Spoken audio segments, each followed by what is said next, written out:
Assalamualaikum.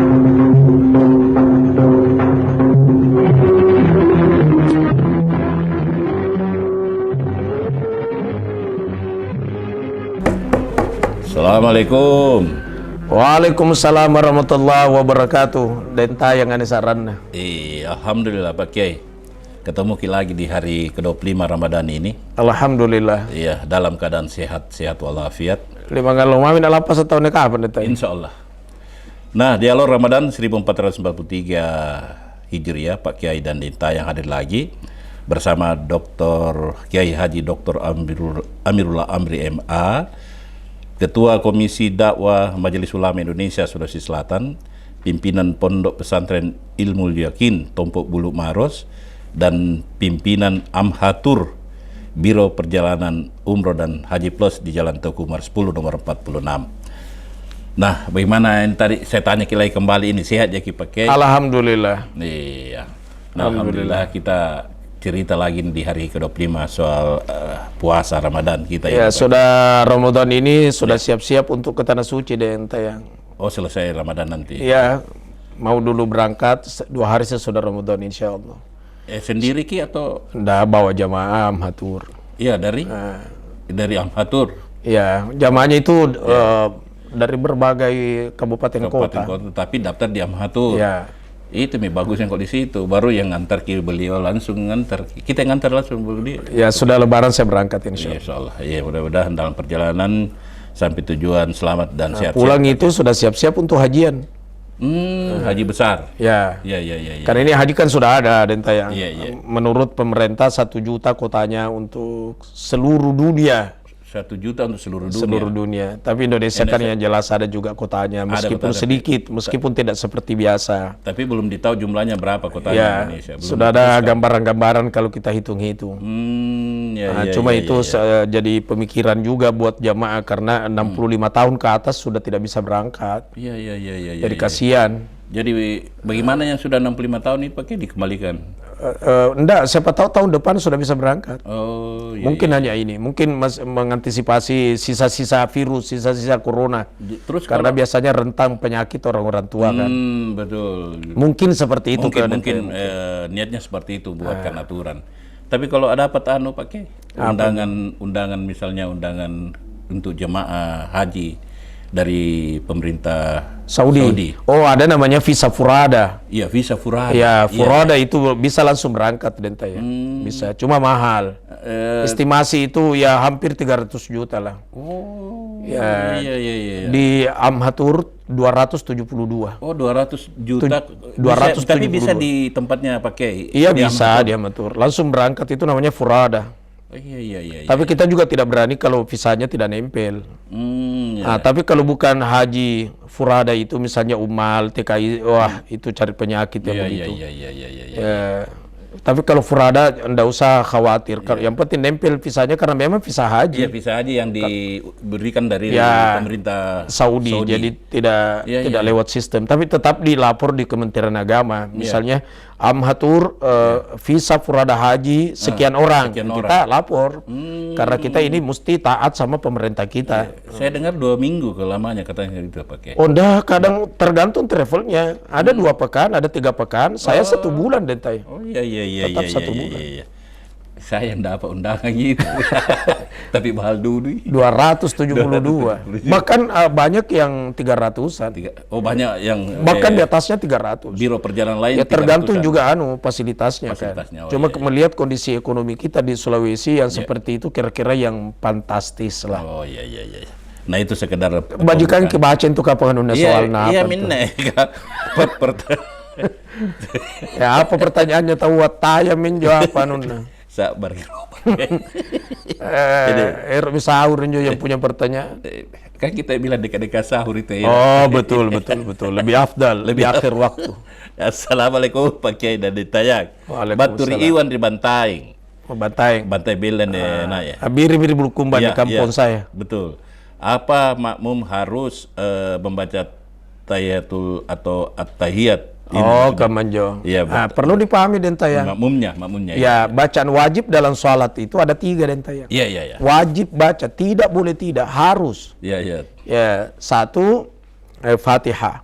La salata liman lam yaqra' bi Fatihatil kitab. Ya. Tidak ada salat yang dimiliki bagi orang yang salat yang tidak membaca Fatihah. Maka baca Fatihah itu hukumnya wajib. Dikecualikan kalau orang terlambat, kalau dia berjamaah. Begitu dia takbir, imamnya ruku, maka dia juga ikut ruku. Ini belum dihitung masbu. Kemudian yang kedua, wajib baca selawat. Selawat itu ada dalam tahiyat dan tayang. Ada di dalam tahiyat itu. Jadi bacalah tahiyat, otomatis baca selawat. Kemudian yang ketiga bacaan wajib dan tayang adalah assalamualaikum ke kanan. Kalau assalamualaikum ke kiri tidak wajib, sunnat hukumnya itu. Sehingga seandainya ada orang dia duduknya di dekat pintu, begitu assalamualaikum ke kanan, dia lihat sandalnya lagi. Dia tidak assalamualaikum ke kiri lagi, berdiri langsung berdiri. Iya, biasa saya lihat begitu. Nah, boya sandalnya. Itu sudah sah salatnya dan tayang. Karena assalamualaikum ke kanan itu yang wajib. Wa aqallus salami, paling sedikitnya salam itu adalah kalimat assalamualaikum. Itu yang paling pendek. Tapi kalau baru dibilang as-salat lumpami tidak tidak bisa. Karena paling sedikitnya salam adalah kata assalamualaikum. Jadi 3 denta yang bacaan wajib.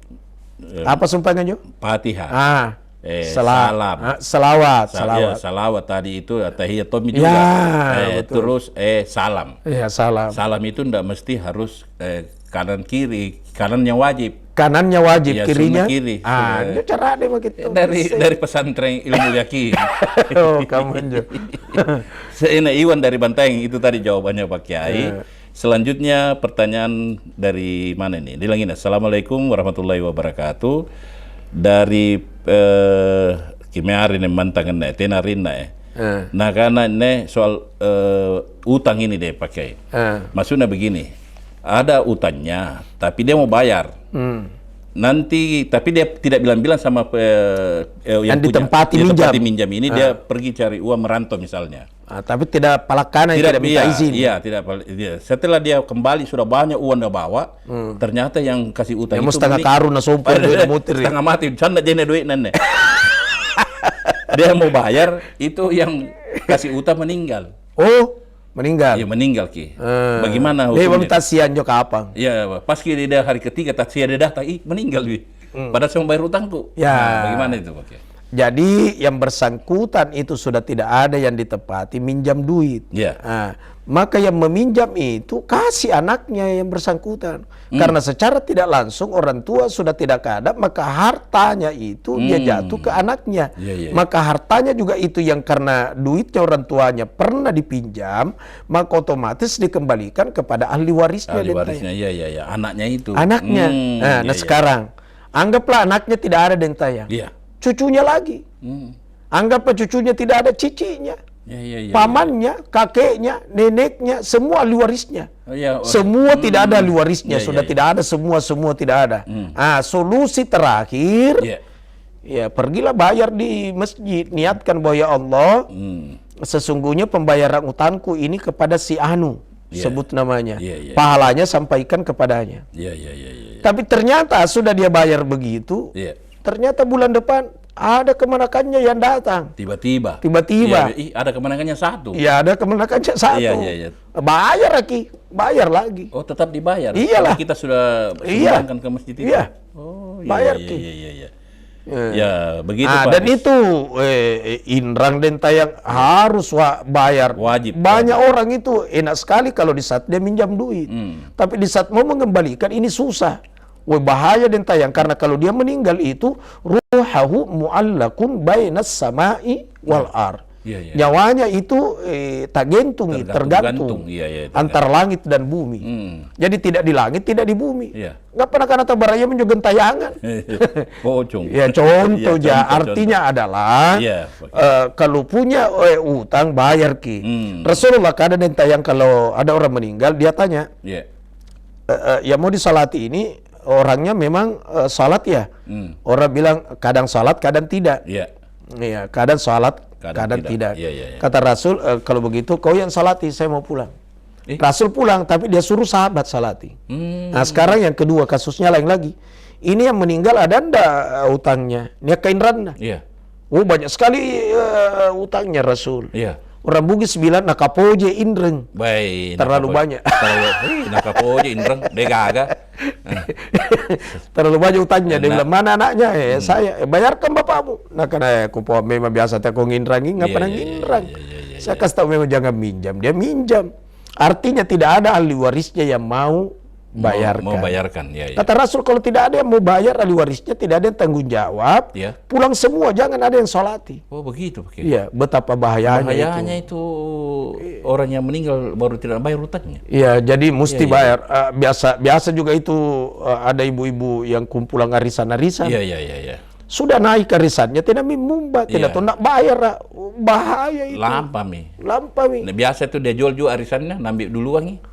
Itu bisa riba itu. Riba itu Pak. Tapi nanti ada pembahasan khusus kita akan bicara panjang tentang riba. Tunggu tanggal mainnya. Tunggu tanggal mainnya. Yang jelas intinya saja dulu uang dengan uang itu riba Kecuali ada barang karena wahalal bai'a wa harrama riba.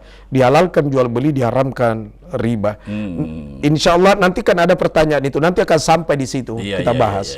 Nah, terima kasih Pak Haris di Malakaji tadi yang bertanya soal utang piutang ini. Nah, selanjutnya Pak Kiai, Assalamualaikum warahmatullahi wabarakatuh. Saya mau bertanya kepada Pak Kiai, pertanyaan bagaimana hukumnya itu zakat fitrah? Apa benar jika kita cepat kasih naik zakat fitrah itu sama saja dengan sedekah? Artinya lebih awal barangkali pertanyaan itu begitu maksudnya Pak Kiai ini. Cepatnya dimaksud kapan? Karena mesti dipahami dulu rumusnya. Rumusnya itu mengeluarkan zakat fitrah mulai dari awal Ramadan sampai khatib naik mimbar. Kalau sebelum Ramadan dia keluarkan memang zakat fitrah, ya jelas sedekah biasa karena belum masuk Ramadan. Bukan zakat fitrah namanya? Bukan. Sedekah biasa.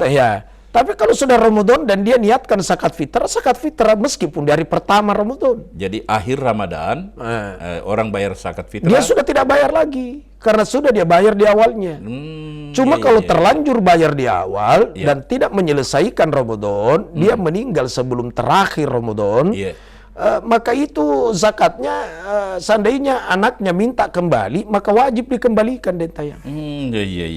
Kenapa wajib dikembalikan? Karena ini orang tidak kena syarat ketentuan untuk mengeluarkan zakat fitrah. Makanya itu kan biasa ada di masjid-masjid. Dia tulis di situ panitia penerima zakat fitrah. Nah, dia terima. Makanya kalau terima, tulis namanya orang yang mengeluarkan zakat. Karena siapa tahu dia meninggal sebelum selesai Ramadan, puasa terakhir dia meninggal. Dan anaknya minta dikembalikan. Maka buka pembukuannya, cari namanya. Biasa tuh anaknya minta gini. Seandainya misalnya ini kata liwaliwatun sikit na pun ada pahala ki muter agak apa lupa kelewatan ini kikirnya. Nah seperti itu. Nah selanjutnya dari ini Pak Kiai, saya pernah ke desa Karama, Kecamatan Balanipa, Kabupaten Polman. Di sana kalau selesai sholat asar kembali sholat sunnah, katanya untuk mengqada sholat sunnahnya. Apakah tidak melanggar itu Pak Kiai? Karena tidak bisa misalat orang kalau sudah sholat subuh. Begini dalam ilmu fikih dan tanya. Ini dari Pak Kiai Aswar di Polman. Polman. Iya. Apa yang Polman? Sulawesi Barat. Sulawesi Barat. Polewali Mandar. Ya. Jadi begini dan tanya. Iya. La sholata ba'da sholati subuh. Dalam ilmu fikih tidak ada salat sesudah salat subuh. Hatta tatlu asyamsu hingga terbit matahari. Kemudian la sholata ba'da sholatil asri. Tidak ada salat sesudah salat asar. Kecuali matahari sudah tenggelam.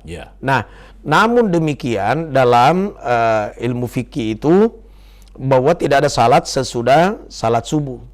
Tapi masih ada yang memahami waqala ba'dul ulama, berkata sebagian ulama, kalau misalnya kasusnya seperti ini Dentayang. Dentayang sudah sekian tahun tidak melakukan salat sunat qabliyah subuh. Sebelum subuh kan? Sebelum subuh. Karena Dentayang pernah dengar hadisnya, khairum minad dunya wa ma fiha. Lebih utama itu dibanding dunia beserta isinya. Bayangkan ini rakatani qabla subuh khairu minad dunya wa ma fiha. 2 rakaat sebelum subuh masih lebih utama dibanding dunia beserta isinya. Iya, betul. Nah, seandainya karobosi saja ni sarya gedenta ya. Subhanallah. Kira-kira mana si patang kita suruh sampai sunat kigaukan. Saya lakukan pasti. Karobosi siapa harganan juga. Dapat di tengah-tengah kota lagi. Apalagi ini bukan keroboti, dunia beserta isinya. Nah, sekarang. Nah, sudah sekian tahun dilakukan itu, tapi tiba-tiba masuk di masjid Dentayang. Oh, dikamat ki. Kada qamatis sholatu, kada qamatis sholat. Terlambat tidak melakukan sholat fardhiyah subuh. Yang jelas sudah kecewa perasaan. Iya. Seandainya bisa dicegati itu pasti Dentayang berkata, tunggu dulu lah sampai sunat kah. Iya. Tapi terlanjur. Terlanjur sudah. Dan Islam itu ada namanya akhlak.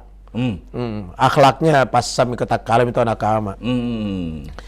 Dentayang mengitikadkan dalam hatinya, ya Allah, salat sunat qabliyah subuh yang mestinya saya lakukan dan selama ini sudah tahunan saya lakukan tidak pernah alpa, tapi tidak sempat aku lakukan. Ya Allah, aku akan tunaikan sesudah salat subuh.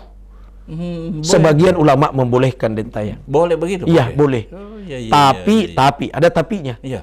Sesudah assalamualaikum jangan lakukan di masjid, cepat pulang, lakukan di rumahnya. Karena kalau di masjid orang curiga karena barak loa-loa minne. Alirangapan nih. Kenapa ada salat sunat sesudah salat subuh? Jadi cepat pulang, lalu salatlah di rumahnya. Atau cari kamar yang tidak ada orang. Jadi yang tahu itu hanya Dentayang dengan Allah. Karena kalau dilakukan secara demonstran, itu bisa merusak orang. Ya, jadi pertanyaan dan perlu kita contoh kalau orang tidak tahu. Iya kan? Ya, jadi cepatlah pulang dan di rumahnya lakukan. Ini bukan lagi namanya adaan, tapi keadaan. Kalau adaan melakukan salat pada waktunya, itu namanya adaan. Ini melakukan salat bukan waktunya lagi, itu namanya keadaan. Nah, itu. Jadi pada dasarnya boleh. Ini berkata sebagian ulama dan saya cenderung mengikuti itu bahwa boleh. Cuma utamakan akhlak. Pulanglah di rumahnya supaya orang tidak curiga, orang tidak menuding. Karena tidak ada salat sunat sesudah salat subuh. Tapi illa fil masjidil haram, kecuali orang berada di Masjidil Haram. Kalau di Masjidil Haram di Mekah Dentayang tidak ada waktu larangan untuk melakukan salat sunat. Pokoknya salat terus. Ada namanya salat sunat mutlak. Iya. Barangkali sudah jelas Dentayang. Iya, jelas sekali Mine.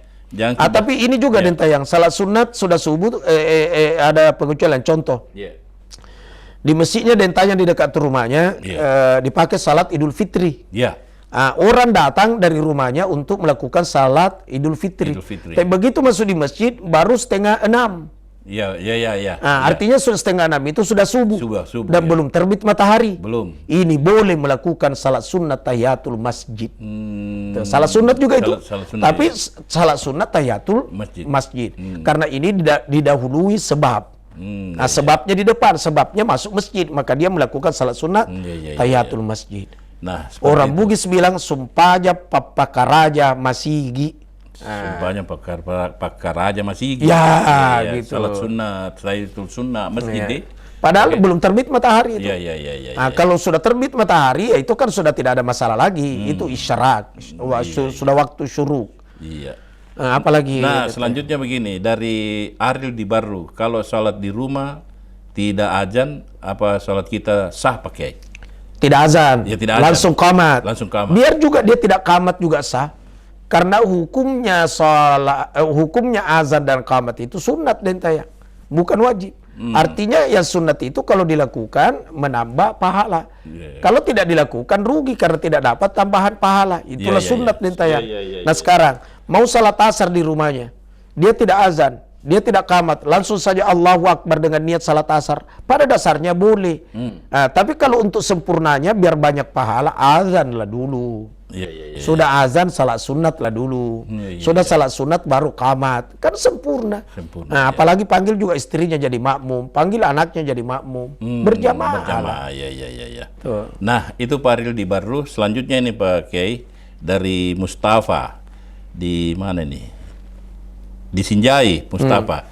Apa hukumnya? Izin bertanya Pak Kiai.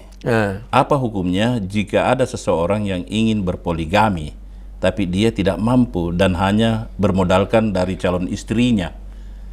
Terus, adakah keutamaannya jika menikahi janda yang kaya?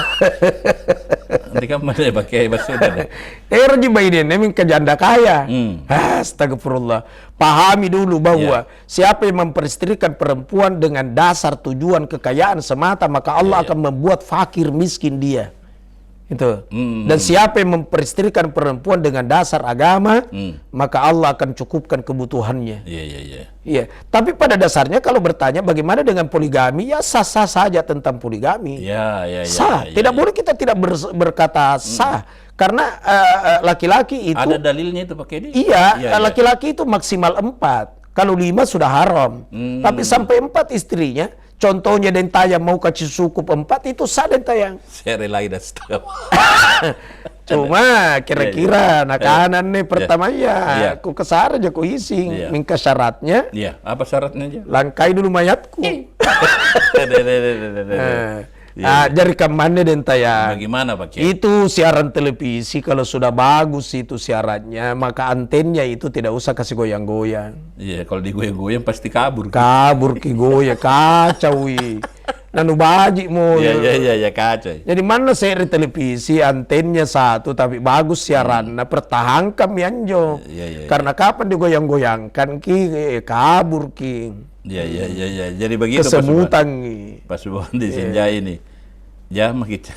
Tapi kalau Pak Subhan orangnya berduit, lantas memang mampu secara finansial, mampu dua-duanya, mampu duit, mampu dana. Kemana mampu duit pun lobet ki. Contohnya. Mengerti menjok apa menjok. Terima kasih Pak Subandi. Kan mampu segalanya dan dia menolong orang, apalagi janda miskin. Sudah tua lagi. Karena umurnya sudah 69 tahun 9 bulan. 70 gitu. Nikahi menjok. Dapat pahala banyak. Iya. Selanjutnya ini dari Ale. Dia mau bertanya begini. Masih jadi perbedaan pendapat tentang keyakinan ruh orang yang sudah meninggal. Setiap malam Jumat katanya pulang ke rumah. Bagaimana itu Pak? Kuli ruh min amri Rabbi. Urusan ruh itu urusan Tuhanku. Tapi yang jelas bahwa apakah dulu manfaatnya untuk memahami seperti itu ruh bolak-balik? Apa manfaatnya? Artinya menambah keyakinan. Kalau jawabnya iya, tertambah keyakinan saya kalau saya tahu tentang ruh itu. Nah sekarang saya sarankan yang bertanya, baca kitab namanya Ar-Ruh oleh Ibnu Qayyim Al-Jauziyah. Lengkap diterangkan di situ bentayang. Soal roh itu. Tentang roh. Yang jelas pada intinya bahwa roh itu dia tinggal pada satu alam. Alam itu ada sekarang di alam barza, di kuburan kan alam barza. Alam barza itu adalah alam yang nampak. Roh itu kadang ketemu sesamanya roh. Saling saling berbincang, saling berdialog. Saling berkomunikasi. Berkomunikasi. Kan itu terjadi kematian di saat berpisah roh dengan tubuh dentayang. Terjadilah namanya kematian. Kalau orang tidur itu ruhnya keluar, tapi masih ada hubungannya dengan jasadnya. Dibaratkan layang-layang sudah terbang, tapi ada talinya dipegang di bawah. Masih diolor gitu. Tapi kalau terjadi kematian memang sudah hilang tali itu, sudah putus. Maka roh itu di suatu tempat berada di satu alam. Itulah roh itu pada bicara-bicara komunikasi. Malas dia bertanya, bagaimana keadaan anakmu kok di dunia? Kata anaknya, kata roh itu, saya bersyukur. Karena kemarin dia hajikan saya, badal haji namanya. Yang satu bilang, saya juga, dia berkurban, dia niatkan untuk saya. Itu berkurban buat orang meninggal itu boleh dentayang. Boleh. Jadi atas namanya almarhum yang didaftar. Yang meninggal itu. Ya meninggal itu boleh dentayang. Itu hadis diriwayatkan oleh Muslim. Tapi dagingnya jangan makan oleh ahli warisnya, disedekahkan semua. 3 sembelian tidak dimakan dentayang. Apa saja itu Pak? 1 sembelian kurban buat orang yang sudah almarhumah, ahli warisnya jangan makan dagingnya, sedekahkan semua. Yang kedua sembelian kurban nazar. Tahu nazar? Tinja. Oh bukan hanya penyanyi. Ya, Karena Saruf dengar ya, Anjo. Aduh, nasar, iya, pernah iya, bernasar pernah dia. bernasar, Nah, iya. Nah, itu jangan makan yang bernasar. Iya, Sudah berapa Dentayang? 2. 2. Nah, berarti satu lagi. Iya. Yang satu itu sembeliang dam haji, dam umroh. Apa itu? Nah, tapi dam pelanggaran. Itu kan kalau orang berihram tidak boleh melanggar, tidak boleh ini, tidak boleh ini, tidak boleh ini. Banyak tidak bolehnya. Iya, tidak. Nah, dan di saat dia langgar, dia mesti dam, dia mesti nyembeli. Menyembeli kambing. Nah, di saat dia menyembeli dagingnya tidak boleh makan yang melanggar itu. Tapi kalau tamattu, haji tamattu itu apa penjelasannya? Haji tamattu itu melakukan ibadah haji mendahulukan umrah lalu haji. Tapi kalau Dentayang mau tahu cerita haji yang lengkap, masuklah di Amhatur. Insya Allah. Nah pendengar, kalau mau tahu tentang haji, pergi di Amhatur di Jalan Teuku Umar 10 nomor 46. Di sana nanti dijelaskan pakai Amirul Amri. Dan murid saya juga di pesantren itu ada pelajaran tentang haji umroh. Khusus ada juga itu. Ada materinya. Mata pelajaran itu pakai di ilmu yakin. Iya. Di Tompo Bulu Maros. Dan sekarang sudah mulai pendaftaran. Akhir Ramadan ini kita sudah mulai buka pendaftaran Dentayang. Untuk berapa itu, Pak? Tahun ajaran baru ini, karena anak-anak sekarang sudah pada ujian, pada ujian SD, SMP. Betul. Nah, di sana ada ya bisa masuk SMP setingkat sanawiyah SMP. Kemudian ada SMA. Alia SMA. Siapa tahu orang dari Kalimantan, orang dari Papua mau kasih masuk anaknya di Ilmu Yakin, Tompo Bulu Maros. Bisa kontak saya. Iya, kontak pakai WA jangan telepon. Kalau ditelepon kadang tidak kuangkat. WA di? Ya, WA. Nah itu WA-nya tidak ditahu nomornya. 085 25 62 10 567. Nah, kalau dia tanya saya tentang ke pesantren, insya Allah saya balas. Karena sudah mulai pendaftaran sekarang. Sudah ada pendaftaran. Yang jelas intinya bahwa masuk pesantren itu lebih banyak biayanya kalau di luar pesantren dibanding pesantren. Pesantren itu murah. Ya, kenapa murah? Tidak ada lagi pembeli HP karena dilarang anak-anak bawa HP. Dapat ilmu dunia, akhirat. Kapan dunia, kapan akhirat dikejar, maka dunianya pasti ikut. Tapi mengejar dunia belum tentu akhirat ikut. Dan anak pesantren itu umumnya beasiswa kalau mau kuliah. Nah ini pertanyaan terakhir ini Pak Kiai. Itu tadi soal ilmu yakin pesantren Tompo Bulu Maros. Kalau mau mendaftar sudah ada nomor teleponnya di Bila. Nah sekarang pertanyaan terakhir ini Pak Kiai. Assalamualaikum, saya ingin mencari jodoh. Dari Edi. Edi di mana nih? Di Sidrap. Saya mau mencari jodoh sedangkan saya orangnya pemalu dan jarang keluar rumah. Bergaul sama teman-temannya hanya seperlunya saja. Bagaimana pendapat tentang menurut Islam? Mencari jodoh itu sangat penting itu. Libatkan orang lain. Tanya tantenya. Tanya omnya. Bilang bantu saya untuk cari jodoh. Kalau sudah ada yang disuka, melangkahlah dengan keberanian melamar. Melamar sesudah ditelusuri, karena menikahi perempuan itu lihatlah 4 hal.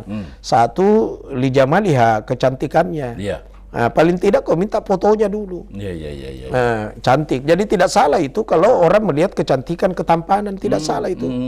Kemudian linasabiha, siapa anak keturunan. Asal usul. Ya, asal usul. Siapa tahu bapak apa rampok, nenek apa koci. Contohnya. Contohnya ini di luar negeri ini. Cari jodoh. Kayak Natong itu bilang, siapa anak itu? Dia bilang, itu alumni pesantren ilmu yakin. Umpama kan. Adanya Dentayang dulu itu di sini. Hafal Quran lagi. Bayangkan kalau perempuan penghafal Quran, banyak santri saya perempuan hafal Quran. Menghafal. Karena memang di sana programnya juga menghafal Quran. Kemudian 5 liha hartanya. 3 kemudian lidiniha, agamanya. Tapi kalau agamanya bagus, ikut sendiri itu yang 3. Karena kecantikan kan gampang. Sekarang ada namanya perawatan. Tinggal dulu si Nevia, body, krim 21, glowing. Kenzo. Pokoknya macam-macam. Itulah. Nah, kalau anggapannya yang bilang ada 3 hal yang kita rahasianya Allah itu, mati itu pakai jodoh, rezeki. Nah ini dia bilang begini, kalau sudah ditentukan begitu jodohnya, nggak usah mencari. Nggak salah itu. Dia tetap harus cari. itu takdir terbagi dua, Dentaya. Ada takdir biar tidak dicari juga ditemukan. Ada takdir nanti dicari baru ditemukan. Dan kita tidak tahu apakah takdir dicari atau takdir tidak dicari. Contohnya, Dentayang gendong-gendong anaknya berdiri-berdiri di depan rumah, sekedar gendong-gendong. Tiba-tiba ada omnya naik motor, langsung dia rem motornya. Begitu, wih kemana kangku ini ya? Nah serejutan akan ini THR. Nah, padahal tidak dicari itu kan. Nah itu juga takdir. Tapi ada juga takdir nanti dicari. Kalau tidak dicari tidak ditemukan. Yang jadi masalah apakah jodohmu itu jodoh dicari atau tidak dicari. Gitu. Jadi tidak ada salahnya cari-cari jodohmu. Usahalah rajin mau komit taraweh. Nampak lihat-lihat juga orang. Wah ini bagus ini rajin ke masjid. Itu contohnya Dentaya. Nah Pak Edi di Sidrap ini terima kasih. Pertanyaan saya yakin sudah puas. Cari ki jodoh. Kalau pemalu ki sambil doa Dentayang, apalagi 10 terakhir Ramadan ini.